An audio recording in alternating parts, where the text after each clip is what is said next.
Okay, I think we can start with our first presentation. It's coming from Pei-Yu. If I, the floor is yours. Okay. Hello, everyone. I'm Pei-Yu, and my co-editor are Hsui-Wei and Liu Yao-Ming.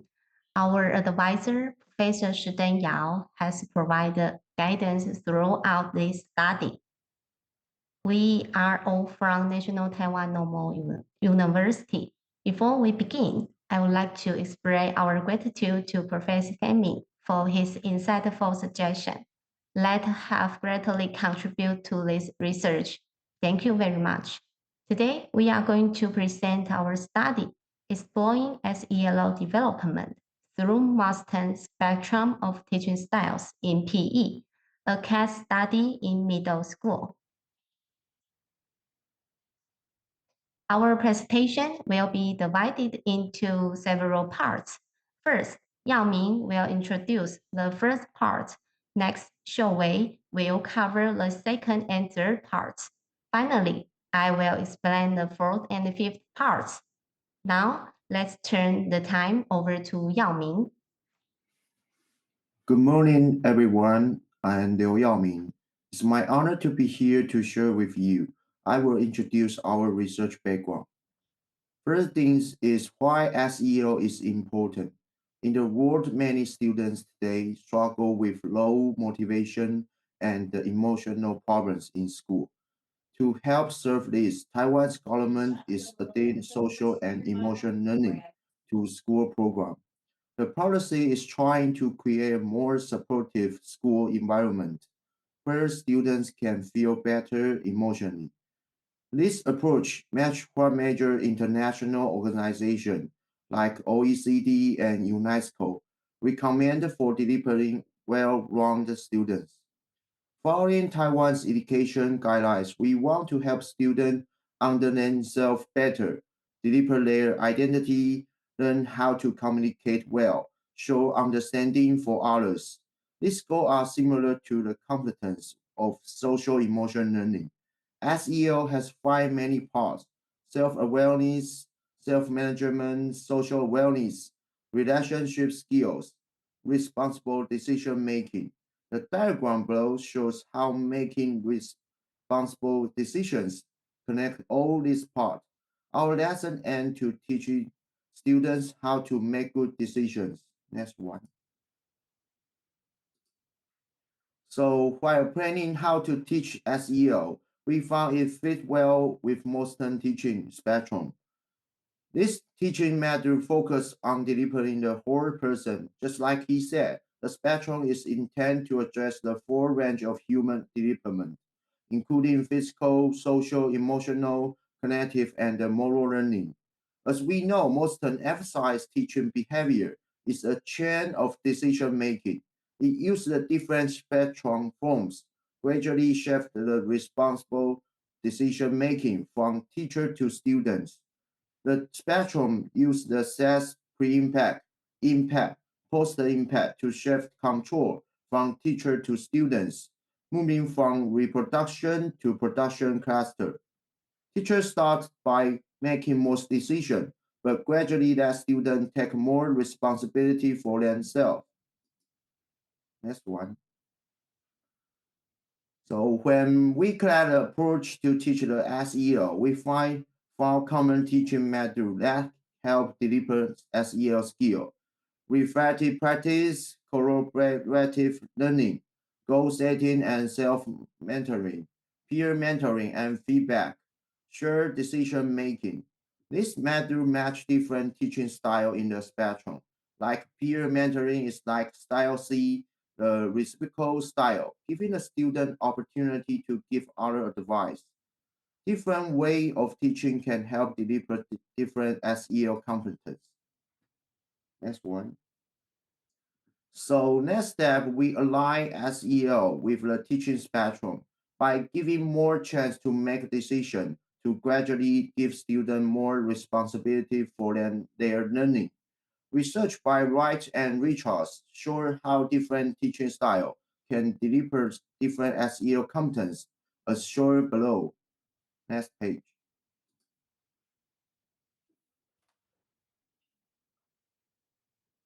While there are many ways to teach SEL, most studies look at one teaching style at a time.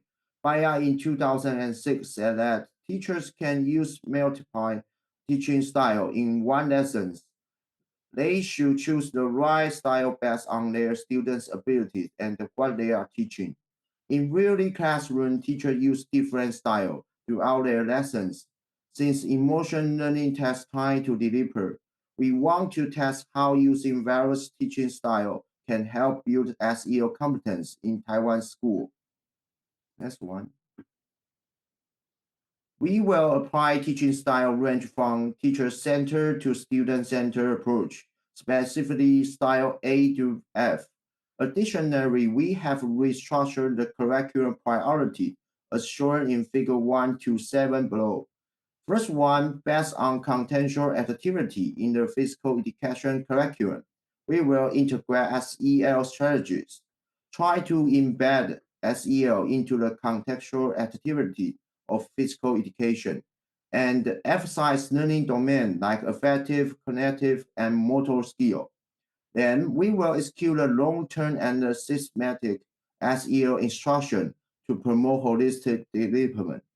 Next, our research partner, Hsui-Wei, will share the following part with you. Thank you. So, in this study, we aim to explore the impact of empowerment on student social emotional competencies. And the research question, which is to what extent must decision-making responsibility to giving to students for their social and emotional competence to be enhanced. So if we need to embed it SEL into our practice, we can follow the principle of SAFE and make social and emotional competence the main focus on our curriculum. And in this study, we have made social emotional competence the main focus on our entire curriculum, which differ from the past where our attention in PE classes was primarily on cognitive and psychomotor domain. And at the same time, we also align the goal achievable through different teaching style with SEL. And this study was implemented in the PE class of second year middle school. And the curriculum consists of 5 units, each with 2 to 4 lessons. Each lesson lasts 45 minutes. And we choose 2 types of sports, track and field and vision game. And the focus of learning performance is on improving the 5 key components of SEL competence.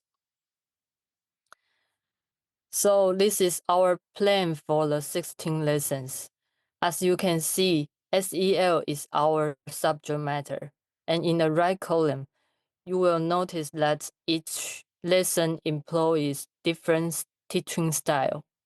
However, these teaching styles are chosen in a specific sequence.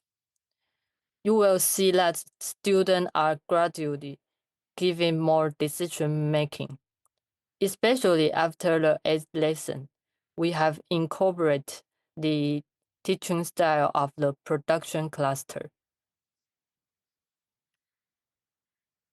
So in terms of study design, we adopted a case study approach focused on qualitative data collection. And the study was conducted for 8 weeks. And the participants in this study include a middle school physical education teacher with over 3 years of experience using Mosston spectrum of teaching styles, as well as 25 students from her class. And the students were all between 12 to 15 years old.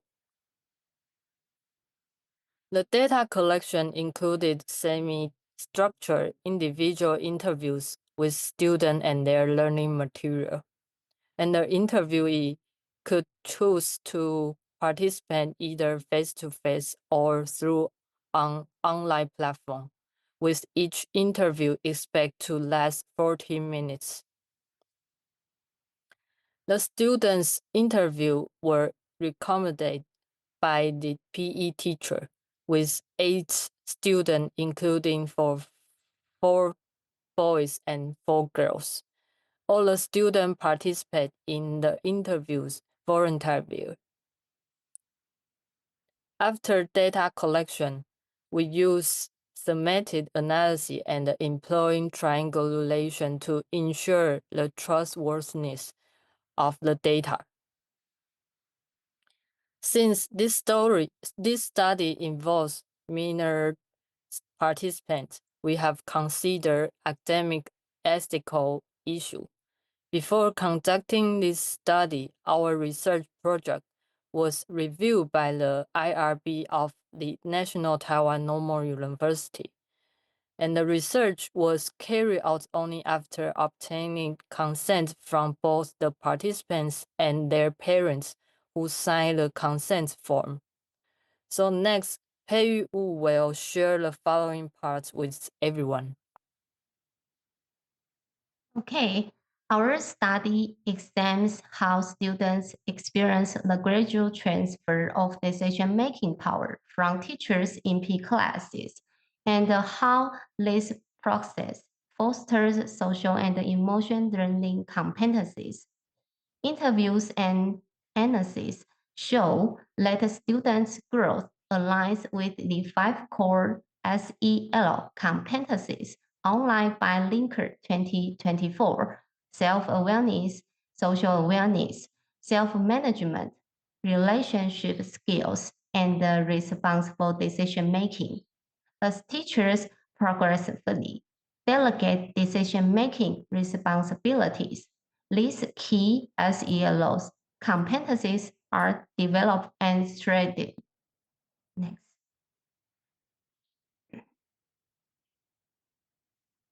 In this P class, Case 6, with a strong personality, always follow his own ideas and resist advice from others.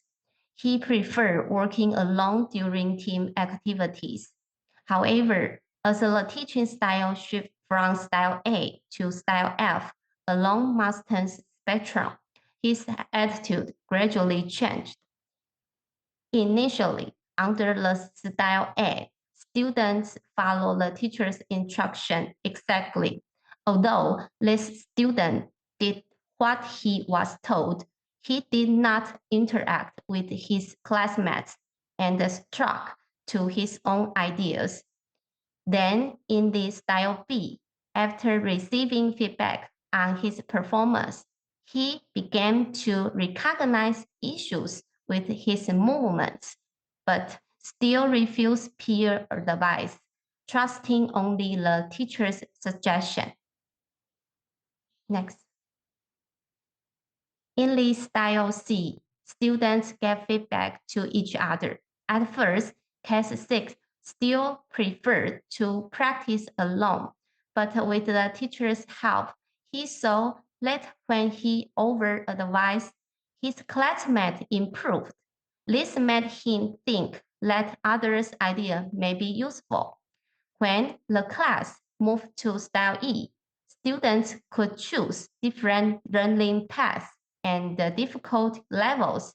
Case 6 realized that the same move could be done in many ways and that varied suggestions had its value. He started sticking to his own way and started discussion ideas with his classmates, eventually enjoying learning together. And the shift in style F, the teacher asked questions that made the students explore solutions on their own. At this section, Case 6 changed a lot. He started talking with his classmates and even offered helpful suggestions. He found that by working together, he could learn more and help the team do better. There are several key factors behind his change. First, he went through a step-by-step learning process, from teacher-led to self-direction learning, which helped him get used to different styles of learning. Second, by experience and reflecting on each style, he learned the value of working with others and noticed his own weakness. Third, he saw that his peers' suggestions actually improved his performance, which gradually changed his attitude toward collaboration. And finally, timely guidance from the teacher through helpful promotes and questions pushed him to think differently and break out of his old habits. All these elements work together to bring about his transformation. The case didn't follow a fixed path to learning as yellow, but gradually developed these competencies through teachers' guidance, peer influence, and self-reflection.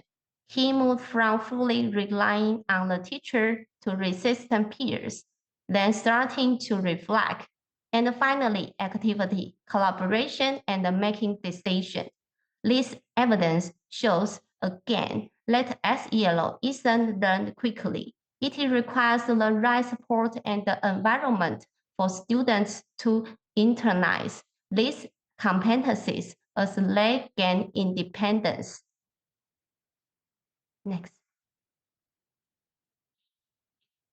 That is to say, Mosston's teaching spectrum offers an effect guide for P classes, helping students develop SEL skills in real-life situations. In P classes, by constantly making decisions and adjusting strategy, students gain valuable learning experience that not only improve their motor skill, but also shape their further problem-solving skills.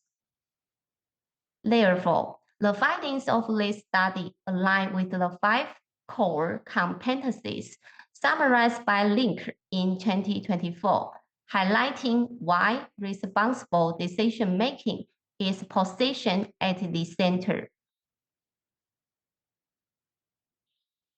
And we want to share this in this research with observation that PE teachers often focus on skills, citing SEL. Their beliefs shape whether SEL is part of PE. To support holistic development, training and the curriculum need to balance both. Finally, thanks to SITL was providing supported the research grant. Thank you very much. Thank you very much, Senera, Sherry, and Liu, if I am correct with your names, for your presentation. We do have a couple of minutes in order to have some questions or anything to comment or discuss from the audience.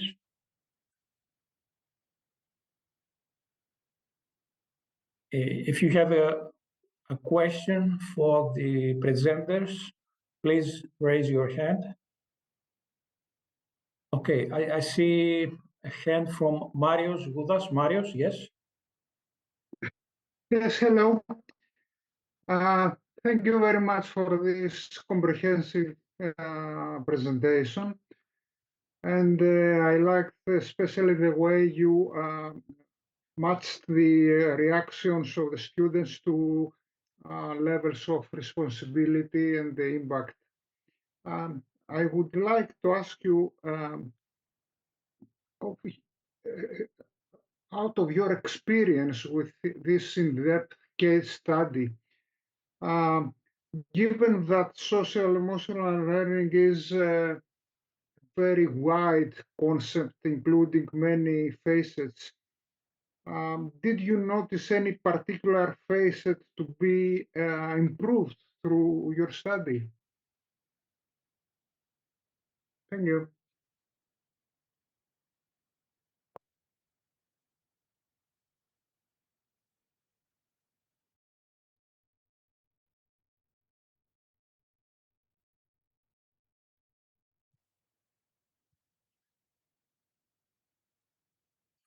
We cannot listen from the presenters. Senera, you may open your microphone.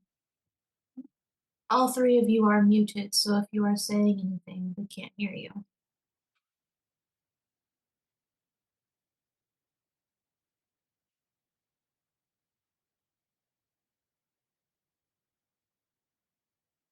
Okay, sorry. And about this question, and we find something in our design. The key lies in the instruction scheme designed by the teacher. And for example, in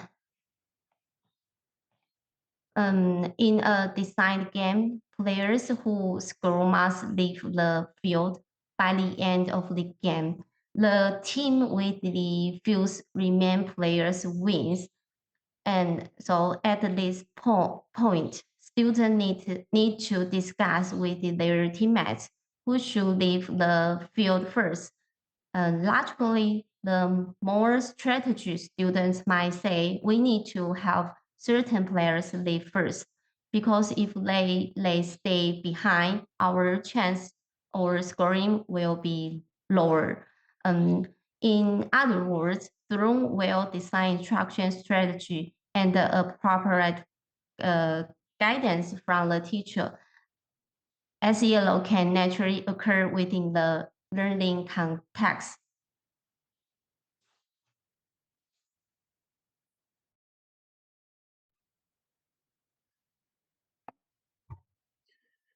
Okay, thank you for your response.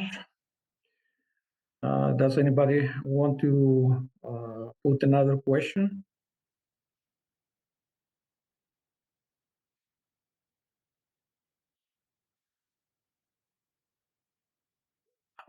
If not, I have a short question for you. At the beginning of your presentation, you presented the spectrum, of course, in brief, and the production and the reproduction and production clusters.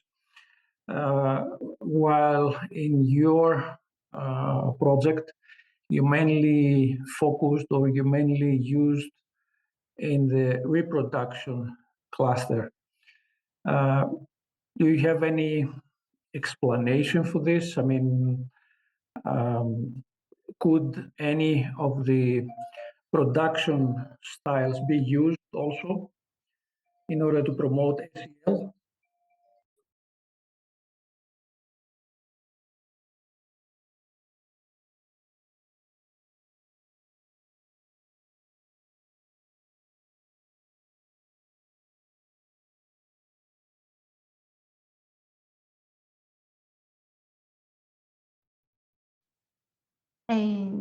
Okay, let me think a while.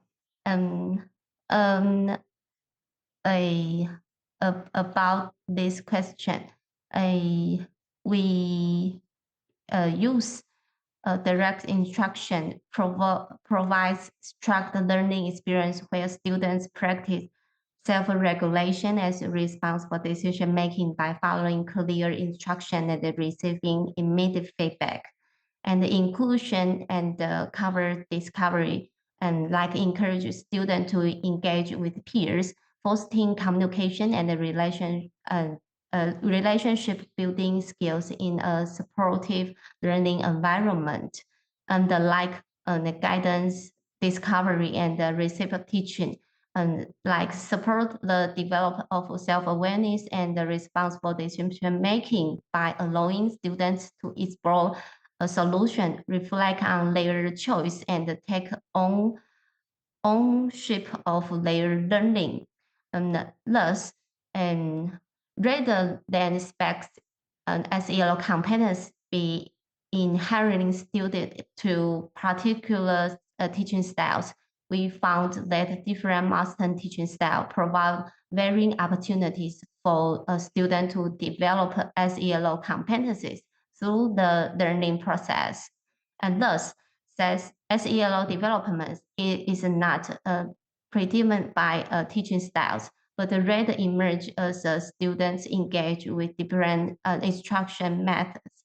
Let's challenge them in unique ways. Okay, this is my response.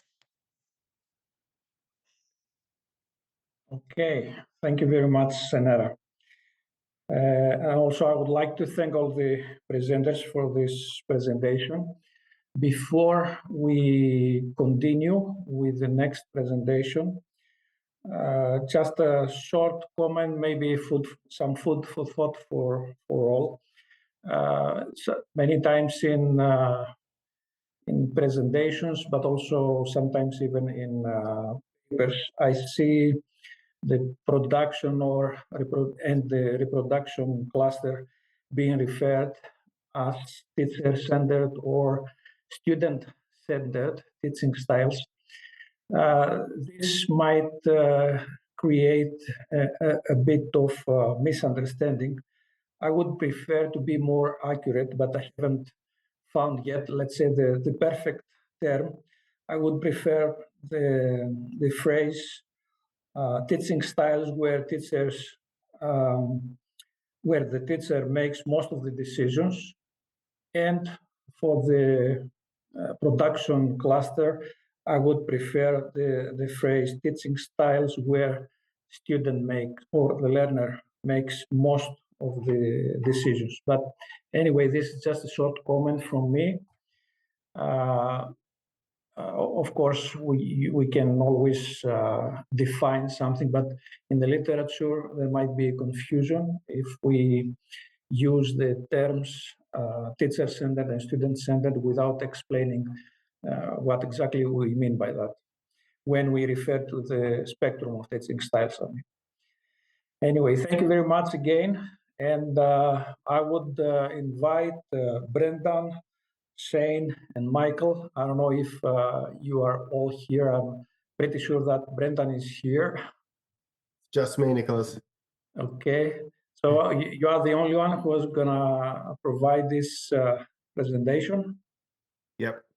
Okay. So the floor is yours, Brendan. Thank you very much. Can you guys see my screen okay? Yeah. Okay. Yes, we can. All right. Thank you. Thank you very much for the opportunity to present tonight. And I'm presenting on behalf, as Nicholas said, of Professor Shane Pill from Flinders University in Adelaide, a little bit south of me, and Dr. Michael Davies from Canberra University, the capital of Australia. So we were also lucky enough to win a scholarship to do some research this year. And that is what we are going to be talking about tonight. So we haven't completed the research yet. In fact, the data gathering is going on at the moment. And probably like a lot of research, it never seems to happen as quickly as the researcher would hope, but that's just how it is. So in particular, we are trying to answer the question, can the spectrum of teaching styles assist teachers using a game-based approach? Now, we were prompted to try and answer this question kind of based on two articles or concepts, and then also an article that we wrote a couple of years ago.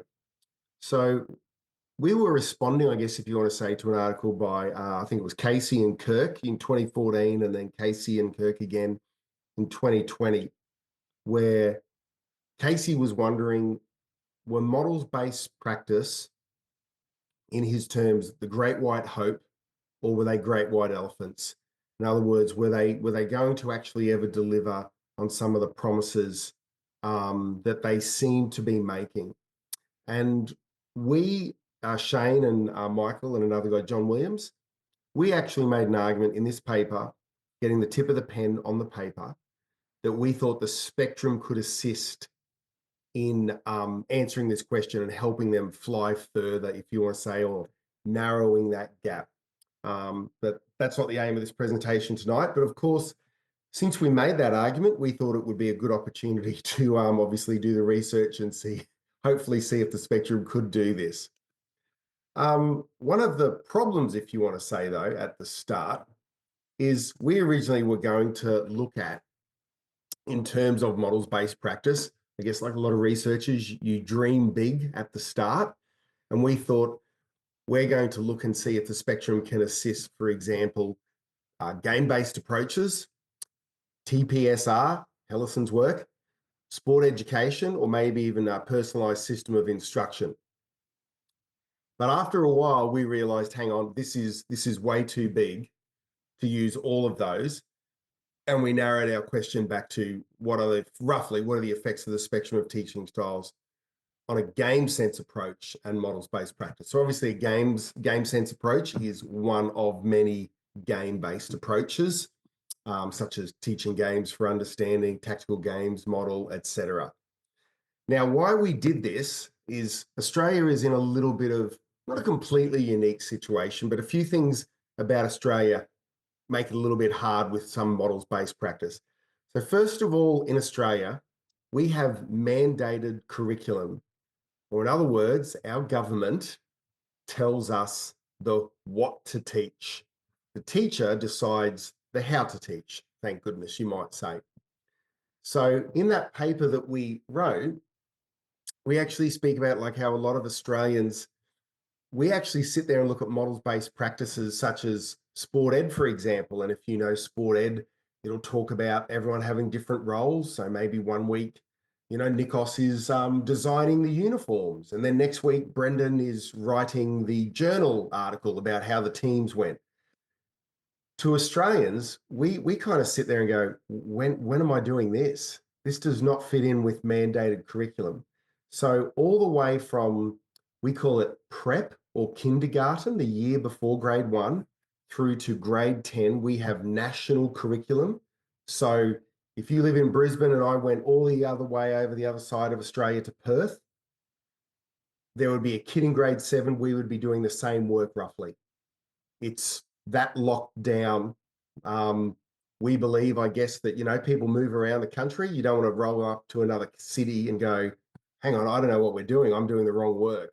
So some things, like I said, sport ed and a few other things, they do not really fit that well with mandated curriculum. And we've spoken about that in this paper a little bit.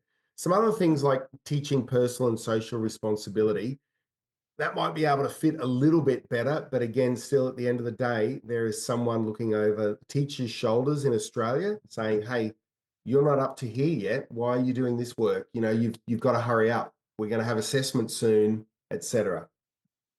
And of course, personal system of instruction might be small parts where you could do that. So long story short, we thought, how would we ever find teachers who would be doing these models? It just would be really way too hard.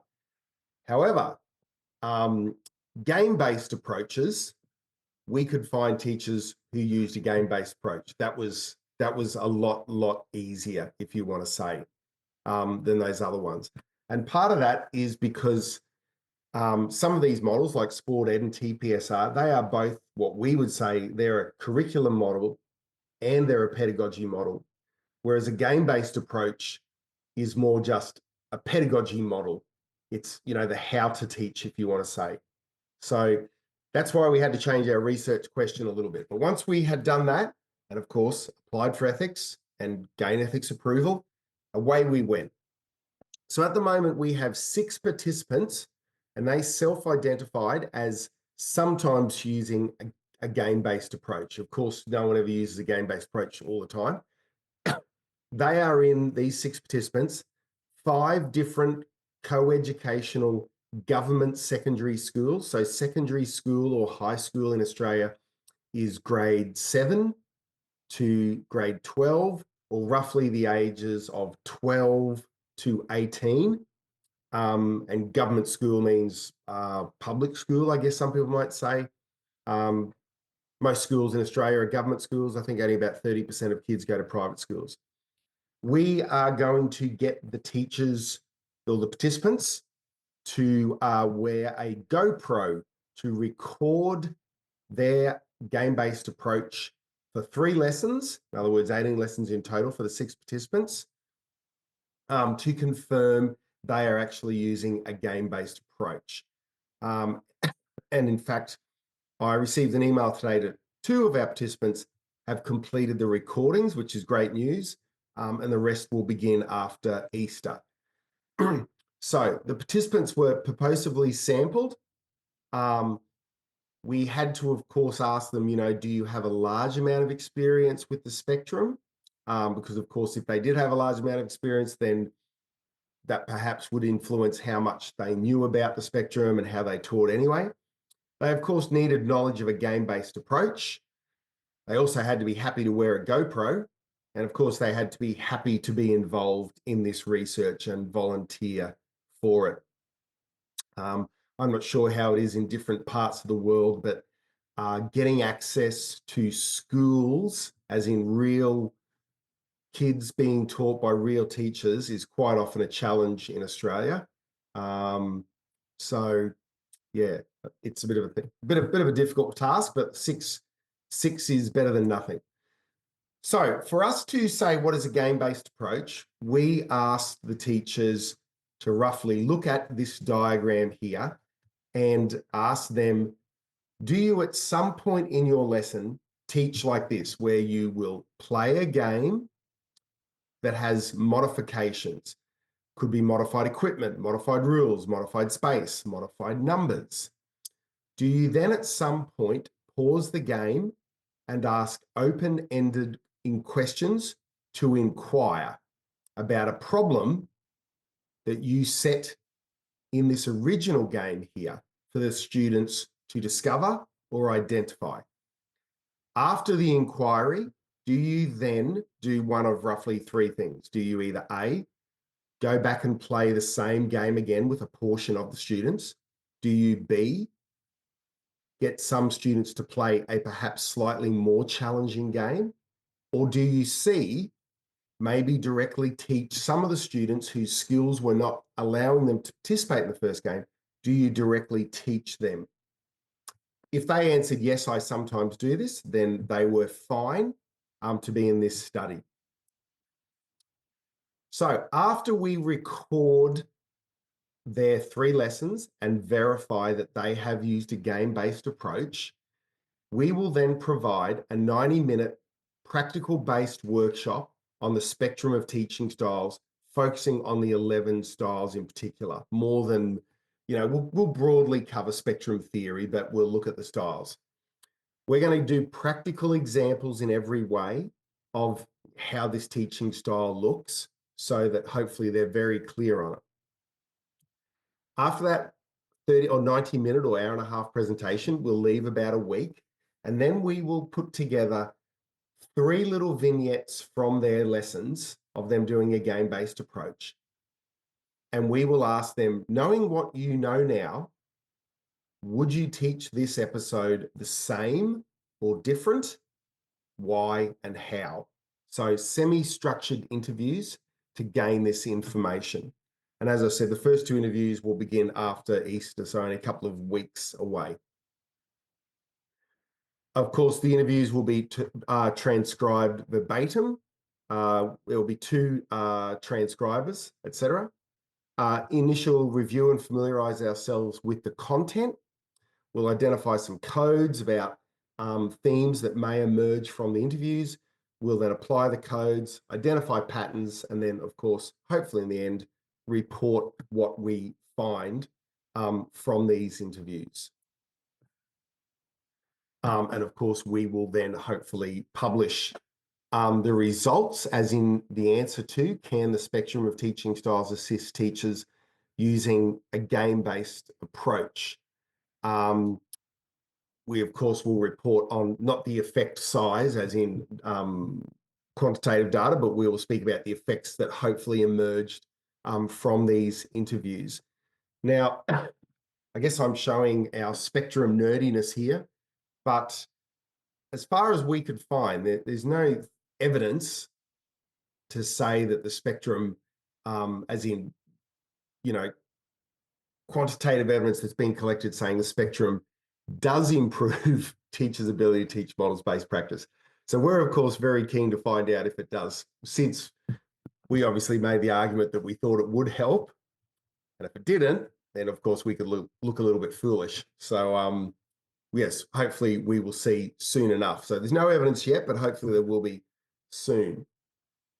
And at the risk of getting a little bit ahead of ourselves, in the area of sports coaching, of course, game-based approaches are exceptionally popular or commonly used, especially in Australia, and I know in other sports as well around the world.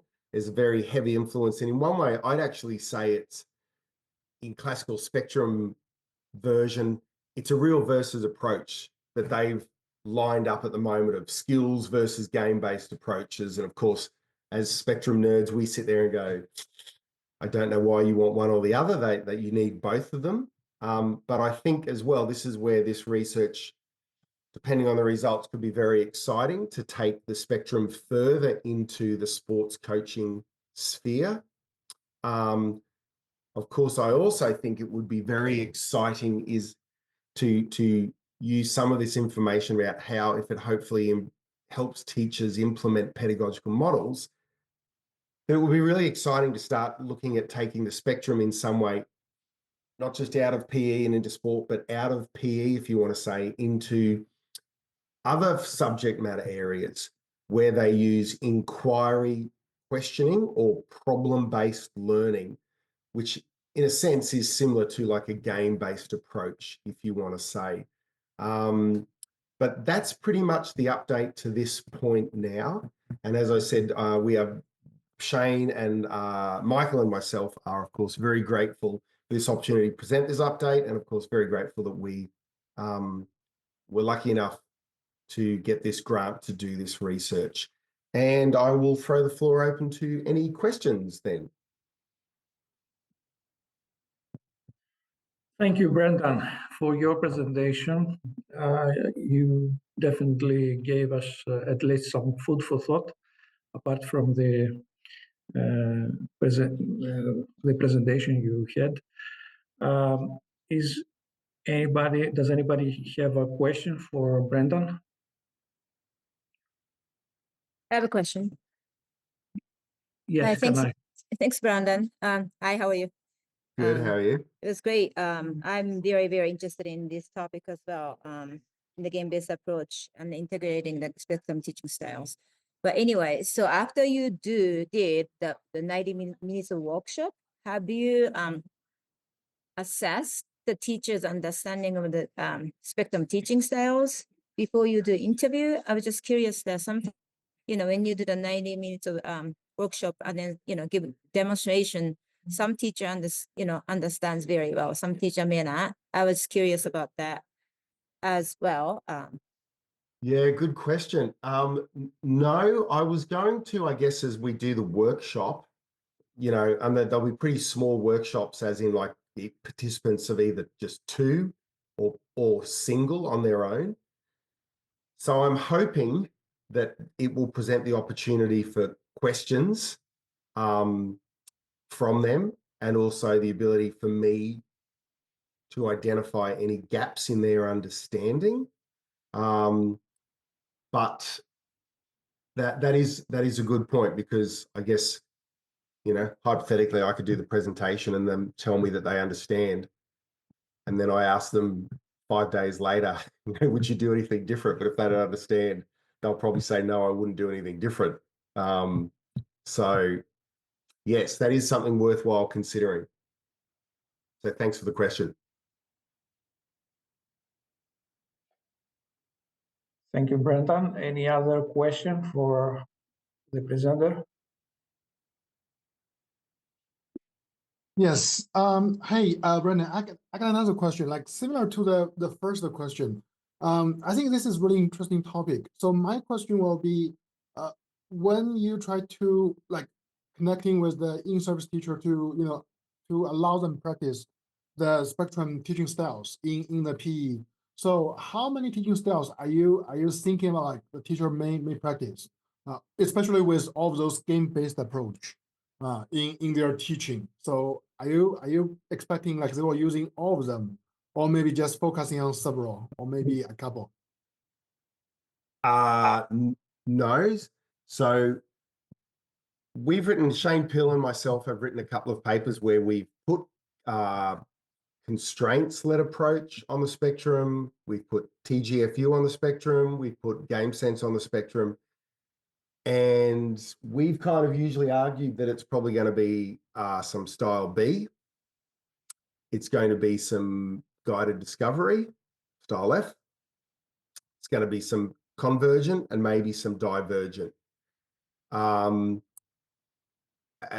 that's another presentation. But of course, if I need to present, in my opinion, or we need to present all 11 styles in the workshop to the teachers. Otherwise, I guess I would be favoring just a few styles, which is going to obviously affect the outcome. But I'm guessing, Harry, yes, if I was going to, I don't know, favor them, yeah, I would obviously just go, all right, there's 11 styles, but these are the 4 that I think you really need. They're the ones that, I probably shouldn't say this, but they're the ones that I would be thinking when I ask them, how could you, would you do something differently? And what would you do? I am guessing that they're going to speak about style F, G, and H. Whether they talk about, I would frame the question differently. I would frame this problem differently. I would ask the students to come up with 2 or more solutions. In that episode there, I actually only asked them to come up with 1 solution when there's many solutions. I would probably focus on guided discovery questioning more. I noticed I only asked 1 question. In other areas, people have spoken about them. One of the main challenges for teachers using a game-based approach is their ability to identify the teachable moment and then string together a series of questions leading to discovery. People seem to be able to ask 1 question and then they stop, or they ask someone else the next question. Which we've also spoken about that, as I think Sarah or Mosston and Ashworth spoke about, the liabilities or the cognitive liabilities of doing guided discovery with more than 1 person. That, you have 1 person discovering and you just have a whole lot of other people listening, or I use the term like freeloading, like you're just going, oh yeah, okay. But essentially the kid who yells out the answer has just replaced the teacher telling the answer if it was style B. So yeah, but does that answer your question? Yeah, for sure. Yeah, because like the reason I'm asking this question, because like we are using SE model here in the US. So we only focus like 3 teaching styles from the student coach's perspective. So we use the reciprocal teaching, and we also use learner initiated learner design program within SE. So from students coach's perspective. So this is what I'm a little bit curious about, like you guys project, because I'm thinking probably you are only focusing on several, right, or a couple teaching styles based on the lesson, based on the time. Yeah, absolutely. I guess obviously, can't bias the research and just go, look, these are the only ones you're probably going to use. I'm not going to talk about the other ones. So yeah. Okay, thank you so much. No problem. Okay. Thank you, Harry, and thank you, Brendan. Any other question? We still have a couple of minutes. Brendan, it's Mark. Hey, Mark, how are you? Good. That's good. Question. So, when you talk about the games-based approach in your presentation here, and we read about it, we hear a lot about inquiry learning. So in other words, we hear a lot about FGH, maybe I in there as well. So how do styles A through E in terms of pedagogy fit with games-based approach, or do they? Yeah, that's a good question, Mark. I think a lot of people presume that, when someone's playing a game, that they must be discovering, they must be solving a problem. And That's where we've made the argument that they might be, but if you have someone who, you know, is very experienced in playing, I don't know, let's say an invasion game, and the teacher sets up a 3 versus 1 situation, 3 versus 1, 3 attackers, 1 defender. If they have a lot of experience, they're probably pretty familiar with the concept of, if I fake in one direction quickly and pass, I'll trick this person. If I pass and run quickly to space, I'll be in a good position to get the ball. So we've argued they're not really discovering there. They're recalling known strategies, known tactics, known movements, and are able to read perceptual cues, etc. So this is where I think, as you know, Mosston and Ashworth argued numerous times, it's really important to know, like, if you want to say, like, the cognitive history of the student, to create a learning experience. Because, you know, if you knew a lot about it and I didn't, well, I might be discovering, but you're not going to be discovering. So style B is still in there. And I guess we've also made the arguments at times that there's nothing wrong with playing games or game-based learning for retrieval practice, or classic style B, I guess, if you want to say. Then with some other things, I guess you still can do things in a game-based approach, in my opinion, where if you had discovered something in a discovery episode and then it was time to practice it, you could still do a reciprocal style where I could be sitting on the sideline and saying, okay, let's say Nikos was the teacher and he'd said, Brennan, you're watching Mark, you're the observer, Mark's the doer. I'd like you to look at how often Mark passes and runs immediately to space. And then we've got a criteria sheet to do that. So that could still happen there as well. And I guess you could go all the way along, as I think always. You could create 3 levels of a game-based approach for someone to play if we're in that stage of playing, and you could have it like an inclusion style episode if you wanted to as well. I just think, again, you know, a lot of the game sense, the version of the game-based approach that we have in Australia more, they happily acknowledge saying there's nothing wrong with directly teaching the skill. I don't know if you want to say it's like more pragmatic, whereas I know some of the other things like game-based approaches will say, no, everything will be learned through the game. You don't need to directly teach the skill. Whereas game sense goes, no, I don't think anyone's going to learn much if they can't catch the ball and they just keep getting hit in the face. I think they'll learn not to like it. So there's nothing wrong with taking the student aside and teaching them. So the spectrum, I think, is still very relevant as always, because it's about decision making. So you know, the one thing that I liked about what you said and actually presented in your model, when you asked the teachers whether they did game-based approach, and the model that you had, or the picture of that model, that in fact there's this inquiry period of time, which questions or a series of questions, whatever is happening. But then you also had a part of that model. So what happens afterwards? Yeah. After that, and to me, that's where I would absolutely, you know, think that if I was videotaping some of these folks, I would see, you know, probably one or a couple of the styles, whether it's C or E or B, being implemented, because now they are, you know, the kids now know, okay, this is the tactic that we want to work on. Now, here's a drill that we can run to practice that tactic, which to me is still a part of the games-based approach to teaching. Absolutely. It's at the back end of it, but it's just as important as the inquiry piece. Yeah, And sometimes absolutely. we don't hear that, I guess.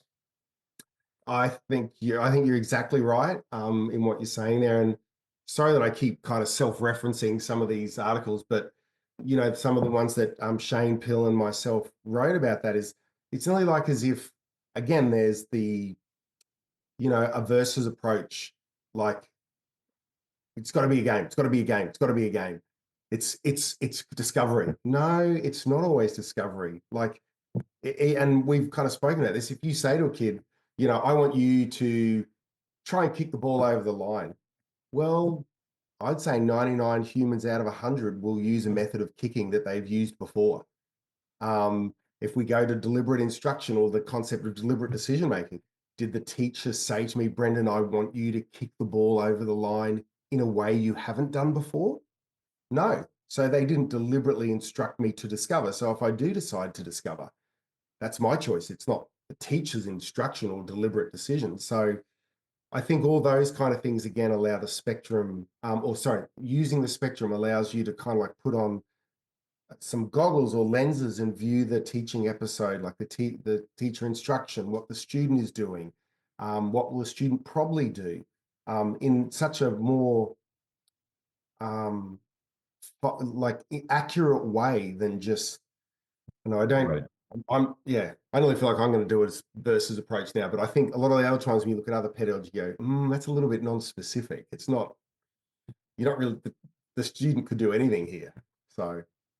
Yeah, no, I agree. The spectrum actually, our teachers knowing the spectrum provides a framework for them thinking about their teaching, probably more than anything. But anyways, thanks, Brendan. Appreciate it. All right, thanks for the question, Mark. Okay, thank you, Brendan. We still have 1 or 2 minutes for a question. If anybody wants to. Yes, Yes, Min? yes. Brendan, thank you. This is Min. I think your presentation is really interesting and the topic that I like very much. And here's the question. This is a quick question. You mentioned that you would recruit teachers to take part in this study, and probably you are now trying to collect data, the level of collecting data. And my question would be, who would be those teachers that you try to recruit, and what kind of reasons make them be interested in taking part in this study? Thanks for- Cause here's the we always face this kind of problem that we need to recruit participants. Yes, thank you. Yeah, that's a great question, Min, and it is just as hard here. So I guess the teachers, if you said what are their characteristics, they are people who are interested in pedagogy or improving their teaching. Yeah, they're high school teachers, so grade 7 to grade 12. So the children they are teaching are like 12 years of age to 18. I think that their principals have been very supportive. So there's some different kind of rules where I am in, if you get access to a government school, if it's in a certain area, if it's only one teacher in that whole area, that's okay. If it's more than one teacher in that area, I must write out other ethics application to the government. So it's not easy, and you could probably nearly say the last few weeks, once a week, I sit there and get scared going, God, I hope no one pulls out of this study. Because yeah, there's not much I could do. There's nothing I can do about it. Yeah, I guess knowing the principal, I think, and like knowing the teacher and knowing the principal, having a good relationship with them seemed to help with the sample that I have, I guess. But yeah, and a lot of luck, probably. Yeah, that's probably about it. Sorry. Okay, thank you. Okay, thank you very much. First of all, I would like to thank the presenters very interesting presentations that triggered very nice discussions here. It is time to conclude this session. We have exactly 1 hour. And I would like to remind you that we will be again here in 2 weeks' time, 7th of April, and you will all receive a reminder through autumn. Thank you very much, and have a nice week. Thanks, Bye-bye. Nicholas. See ya. Thank you all.